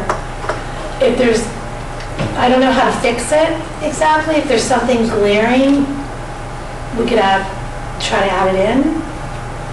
But I do think that we're getting at a lot of things indirectly in this questionnaire. Yeah. I agree, we didn't talk about condition of playgrounds, we didn't talk about tennis courts. I think public art was the only other one I didn't see mentioned, but I feel like we did address the rest. But if we're, you know, asking, do you like trees and nature-friendly plants, which we already know, it might be more valuable to replace something like that with a question about playgrounds and tennis courts. So Because we don't want to extend the survey. It's over the time that people are, like Commissioner Knopper said, are going to have the tolerance to do. So Keith, you would have liked, you're really asking, are we capturing people's feedback on facilities, right? A lot of those things you said were facilities. Like, well, I don't know, a recreational venue is a tennis court. I'm just, it's a broad category here. I'm looking at the priorities and saying, well, if we're doing a survey, we should make sure the survey addresses the big issues. And I look at what we listed before the master plan and also our priorities from our retreat. And we don't hit most of them. On the retreat, we talked about Project Safety Net and the Teen Center. We haven't talked anything about that. What was the second? Teen Center. Teen program. The teen programs. Yeah, we brought up the teens on the ad hoc, and the consultant felt that we shouldn't specify age group, that they should specify that in the other. We did bring that up. But there is a question we do have about age needs groups. for teens and let's go to the, we do have a question we asked all the age groups. Does anyone remember what question? Sure, there's a demographic question, but Commissioner Rectal was talking about a teen center as a specific facility proposal that people could vote on. I agree that it would be a worthwhile addition. But there is a question in there about Serving different groups Write in what you want for different and groups. with suggestions. Let's find that question. It's basically about unmet needs for certain populations, I think. Is that right? I think it might be It's just question not- 17. That's different. It is, it's question 17. So we didn't lay out options for each group for people to weigh in on. We just identified the groups and asked them to tell us where we think we could make improvements, and there's a opportunity to elaborate. Here's another point, though, is that this commission is playing a big role in what the final master plan will look like. Right. You're going to give input as well, and you're going to be interviewed in providing details beyond what we're asking in this survey in terms of priorities of this commission. Because I was going to comment that just because you do a survey doesn't mean you take the top 5 things that the public wants and that's what they get. Because depending on who takes the survey, it can even skew it. We might not get any comments on the elderly, but we know that's an issue. So we got to take action on it. So this is just one indicator to get public feedback. So I don't think it means we can't do any of those other things. Yeah. And I'm not saying that we should do those things. What I'm saying is I want us to look through the top 10 priorities and say, is there any lack of knowledge that we can gain from this? And are there any questions that would be valuable to ask? Because right now is the time to add questions. A month from now, if we say, oh, I wish we would ask that, it's too late. So if we look at our high priorities, we should make a conscious decision. No, we don't need any more information. We're going to skip that. That's fine. I'm just saying we should methodically go through and make sure that we're not overlooking something when we're about to issue a survey. Commissioner Hopper. I like the survey. I think that it hits all of the key points. And I also believe that the survey is just one piece of a multifaceted information gathering as part of the total master plan, just like we went out and we did the on-the-street interviews at the farmer's market. We're doing the survey. There are other pieces to the puzzle that are workshops. So this is not mutually exclusive to other pieces of qualitative and quantitative information that's going to be gathered. So I'm very comfortable with the survey. And I think that if you ask too much, people aren't going to participate. And we want more people to participate than less. And I think adding with too much detail and minutia, people are they're just not going to do it. But if you ask them, what do you think of the quality or the condition of Palo playgrounds? That's a really easy, people don't have to think about that. They'd be able to answer that without, I don't think that's confusing. And I think that would give us more detail than a lot of. But we know that if a park is in disrepair, as a commission who has input, we know that people want a nicer park without a broken up basketball court. Like, I don't think this is the forum. Right, but we're talking about justification for funding their staff so that there isn't a backlog to perform the maintenance. Let's just go with this. I understand your point, but why not go with it a little bit in the next 10 minutes and see if we come up with anything? We can always say we don't think we came up with anything. Why not brainstorm for a few minutes if you think there's a glaring question omission, and then we can decide it's not important enough to add. I know that's not what Commissioner Knopper's saying. I would say the opposite. I'm willing to entertain what you think is missing. That's my point of view. Right. So one step that I want to highlight here for you guys that I know this is the stuff that's right in front of you at the moment, but the kind of final big push on public outreach for this process will be around prioritization of projects, and there is nothing to say that a project cannot be on that list to be prioritized, which will be a pretty interactive exercise that we're going to go through with the public as well as with the boards and commissions and the city council. There's no reason to say that a project won't be in that consideration for prioritization because it wasn't mentioned in this survey. So there is still the opportunity to say that, you know, public art projects, we maybe didn't have a question that emerged out of the analysis of the process so far that we needed to dig into more, but that doesn't mean that, you know, public art projects in neighborhood parks or public art projects in a particular regional park or whatever would be a project that could be worked into that list for consideration and prioritization. So I just wanted to throw that out there and make sure that people were aware of that final step. When we did our intercepts, did we ask have we in all of our outreach asked anyone about public art in any outreach? I was at the intercepts, I can't remember if we asked about public art. It's not been a specific answer choice in any of our outreach efforts. It's already commissioned. It's also not been something that's been raised in discussion around that. It does feature in the workshop, which while we have some input on that, we're not done with that yet. So I would say public art maybe doesn't belong here because we haven't had any conversations with the Public Art Commission about what kind of outreach they're doing. I think that opens up a whole new world that we haven't sorted out in any way. And Keith, what I would say about the playgrounds is that we have, all of our city parks are on a rotation. They all come up on a schedule for renovation, so that's why I was thinking that question is already dealt with. Well, unless you want to say sort of on a meta level, are you unhappy with the quality of the renovations? When we go through the CIPs, we have laid out what parks to get renovated when, and that continually gets pushed. And when we were before council, we said we need more funding. We need to hire another landscape architect to get rid of this backlog. If the public comes back and says, we think the playgrounds are in great condition, maybe we don't have to push that. Maybe we can put our priorities and use that money instead of hiring another landscape architect, use that money for something else. Or if they come back and say, yeah, the playgrounds are in terrible condition, that gives us more incentive to get that additional hiring. Right now we have this paucity of data, and this would be a chance to get this. I agree with Commissioner Rickdahl. I think there's a question we could possibly add one more choice that would cover that. I'm just looking for that right now. Okay. Do you have a good hard copy to look at? I have it in here. I have it online as well. Well, why don't you look too, Commissioner?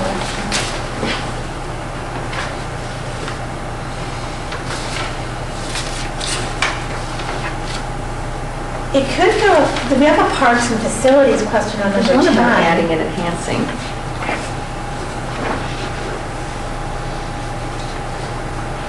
Ryan, can you look and see where we can add something about asking about our playgrounds? I think there was one. In terms of the overall, so it would not. We're not saying it's a separate question. We're saying it's a separate answer choice. Is that what you're saying? Answer choice in there. I guess what it really comes down to is what the information that you need.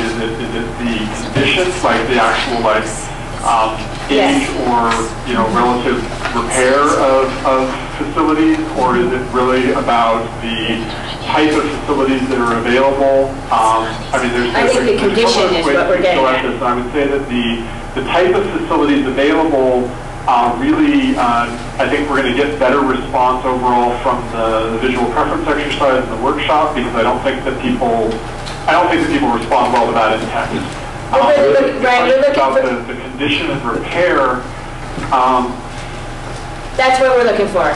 It sounded like that was kind of the direction. I guess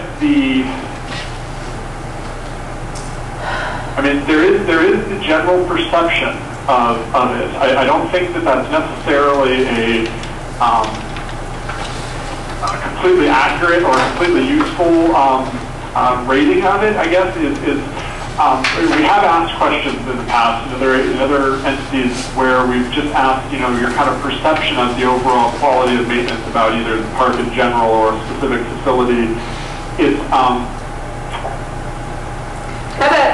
about number 11 that asks, as additions or improvements are made to existing park facilities, how important are the following amenities to make park visits more comfortable and convenient? Can we add an option for maintenance and condition of facility, better maintained facility or equipment? Yeah, we could just have playground playgrounds and tennis courts. Or you want to get a bigger? It's not so much we're asking, should we improve them? The question is what do you think the current condition is? As additions or So a lot of times people say, That's what I was trying to get at with better maintained, right? That would, so if that's a high priority, then you, okay, maybe I better think she's than. getting there, better Because maintenance. That's, I can live with does that. that work? Yeah. I don't want to ask, do you want new playgrounds? Because people always say yes. Right, I agree. Right, and the improvement would be to have better maintenance. That's what your Right. improvement is. I'm Right. happy with that. So could we add that as an option under number 11, Ryan? Better maintained equipment or facilities? Yeah. Do you want to be more I think specific to where A you're? little bit, I mean, it's kind of 10 degrees off of amenities, but I get where you're going with it, and I think that the, Types of features. Like what specific, I agree with what Brian's saying, because in a park, not all parks, but let's just say, it has a restroom, benches, water fountains, there's the access, shade, Wi-Fi, purchase. What other piece of the park are you talking about? The turf maintenance? Well, I think playgrounds and tennis courts are great examples. Just, okay, so recreational equipment maintenance. Yeah.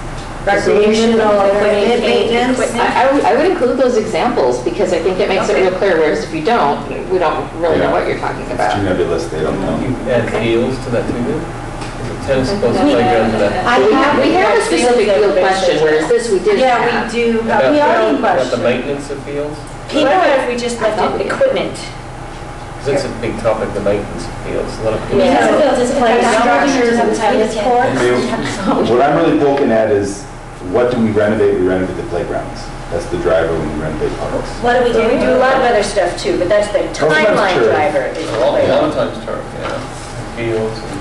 But if people say they don't care, Keith, we're going to have, the reason people might say they don't care is because of all of the past record we have. People are only going by their, it's all relative, it's their experience. So in our city, we've done a certain schedule of maintenance that people have gotten used to, and some people appreciate it, some people might not. But if someone says they appreciate it, they're assuming it's going to be similar. They appreciate it as is, a similar schedule. So if someone says they appreciate it, it doesn't mean that you wouldn't want to still prioritize maintenance of parks. That's what I'm trying to say. I have one more idea here. On question 22, which is the one about the limitation of land and what we could do to enhance the park system in Palo Alto, there is the option of asking here whether the kind of enhanced maintenance of existing recreational, equipment to, basically to make it more playable. I mean, it's kind of, part of what you're getting at here is about, if it's not in good enough shape, we're not getting value out of it. And so you could look at that as a question of, we can do better with what we have as a, using maintenance, using our operating dollars essentially to enhance what we have, as opposed to trying to go hunt out, little tiny chunks of property elsewhere or something along that line. Well, I don't really like that. Okay. Sorry. I don't either. So I would say, I'm kind of looking through at what possibilities I see. I'm a little bit concerned about mixing it with the kind of amenities that exist. I think that the maintenance question. I think it's not a hard question to answer. Why not just have another question? How did I for so But many I questions? don't know, Ryan, I mean, you're being, you have a certain artistic, relationship to the survey, and I know it falls out of that, but it's a little bit awkward, but it does do the job to put it on number 11, even though it's not as graceful. so why don't we say, it sounds like we are all in agreement that we would like to have some question or option that gets at the condition of current facilities in here. Yeah. And we'll leave it to you, Ryan. And tennis court. I don't think Playground and facility. tennis courts specifically. Right. Yes? Or as examples, As examples, yeah. such as playgrounds and tennis No, I courts. think you need to call them out individually, Okay. right? Especially if it's That's why I think it's separate just question. another question. And then Just include regular. athletic field as its Athletic own. fields, facilities, playgrounds. I actually am in support of that. It's another question, but it does It's not a get hard one to at. answer though. It's not going to take like a long Well, time. I was thinking that 21 is the, This is good. This is good. That's good. 21 is the sports field question, and maintenance could be added as an option, as an answer choice to 21. Yeah, but I think there's so many other questions. Yeah, I don't think we want- Because there is a limited maintenance budget, and it would be good to know is if we only have so much resources, where do we apply it? Playgrounds, tennis courts, playing fields, what, you know. So I should think we that'd be just a add good a question? question, yeah, I agree. Can we tolerate that? Ryan? I think we can figure something out. Okay. Then that brings us to the end of our time, I'm afraid. So hopefully we're all good to go. So Ryan, you took great notes, I hope, there? Of course I did. Yeah, I think I have a resolution on all of the questions that we had identified, a couple extras, and we're integrating some of the good ideas we got from the public as well. Okay. I have one tiny thing, Ryan, in the end, where you say, if you want to give your email to be on our list, it will not be associated with your responses. I would emphasize the not. So it's really obvious. Just kind of make it extra bold? Yes. Yeah. And you can also have, and maybe another alternative, you can also click on this link to leave your, like if people, do you think we should give people an option to clicking out of the survey and going to on our web page, do we have a place where community members can give feedback, say I want to be on your mailing list? We do have a place. Yeah. So you can also give a link. You could just drop that question. Yeah, you might just say click on this link and at do the it. end, if you want more information, this will take you back to the project webpage, sign up for updates. Sure. But make it very clear how to navigate, take them exactly to the right place, so when people, it's a one-click, obvious screen pops up, you can type in your name and address. That's what I do. Any final words? I just had a process question. Yes. Peter. So I'll want to put this out, this survey out to my neighborhood Yahoo group that has hundreds and hundreds of people. So you'll do what you normally do, like the great little blurb, so all I have to do is come up with the creative subject line. So, I guess just for the scheduling purposes, so you know, so the staff person that revises the survey will be back to work on Monday. So Monday morning, we will revise per the notes that we're taking here today. At that point, the survey will be ready to go. I'm hoping around 2 to 2:30 on Monday afternoon that the survey will go live on the webpage. That's when I will then email out to the commission as well as to our stakeholders and everyone else that we have on the list of basically stating that the survey is now live. Please now support and go on and start to use the survey. So does that mean Ryan is going to send you then all of his notes from today, just so we get it really clear as to what Yes. IT uploads into the final? Yes. Because he doesn't have access to it. No, he does not. Yes. So he's going to give me his corrections, and I have to then decipher them for Dagmar as we go through to change them. You're worried that there's going to be hands on it. I took really good notes. It I'll is send what it them is. to. Yeah, send the note you have. Okay, one last question. Yeah. So how many people, do you guys have an expectation of how many people you want to fill out this survey? Ryan, do you want to answer that question? Do we have an expectation of how many people? I would say that we would want to push out a timeline if we did not have, at least 400 people. Beyond that, it varies so dramatically on how much we can push it out into the community. And I mean, we get anywhere from 300 to 400 at the low end of what we would consider a good solid effort. To we've had a number of communities get over 1,000, and I mean, my expectation is always I'm going to push for as much exposure and as many results as we can get, and because really the wonder of this is that the incremental cost of one additional response is so low that it's like we really want to have as many responses as we can get. So what I was just going to say is, I know you want to adjourn 2 seconds, is that if you're tracking too low, let us know, because we certainly have Yahoo groups available to us, and And then we can like help push or do a reminder, follow-up email kind Yeah, of we thing. definitely will be doing that Yeah, like- consistently, definitely. Yeah. I had asked about an incentive. Is there any way we can have a, complete the survey, your name gets entered for a Fitbit or something like that? I I'm don't, sorry, I couldn't catch that. I was asking staff if there was any possibility of an incentive that such as when you complete your survey, you get entered, your name gets entered into winning a Fitbit or something like that. that's legal. No, for real. Like, That's why it's a question I for used to be in the- marketing, and there's certain things Yeah. that aren't legal. I'd like to ask staff. You know what the benefit is? You get a great park at the end of it. If you get a better park. Have we ever done Well, that in our city though? Because they might have I a, think we have done different incentives for different things, but I would say I think people really care about their parks. Let's see how it goes. This is going to be available for what? 6, 8 weeks, something like that? During the holidays, and they've just done a survey, so Yeah. that's my concern, is people get a little survey weary. Yeah. I've emailed out to our neighborhood group, and I'm gonna be doing it again, and the dog owners are gonna reply, but I know just that the people that are busy and that work are sometimes less likely to give their opinions.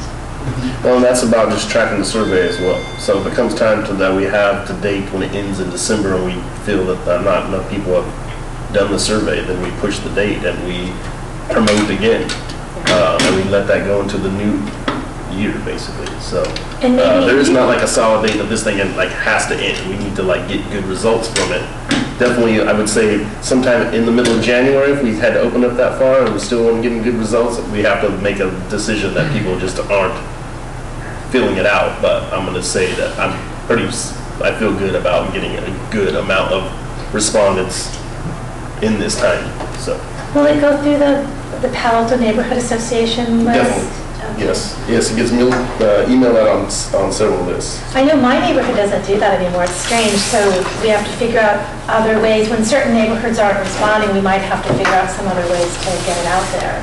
Well, yeah, I mean, My there will be neighborhood. signs in the parks, ads in the paper, we have the utility thing, of course. And I'll email you that thing, because if there's any other groups or of that nature on there that I don't have, that I'm not sending out to, then definitely the more brains working on to try to get it out there, the better. around your So- list. Yeah. I'd like to make a motion to adjourn. Second.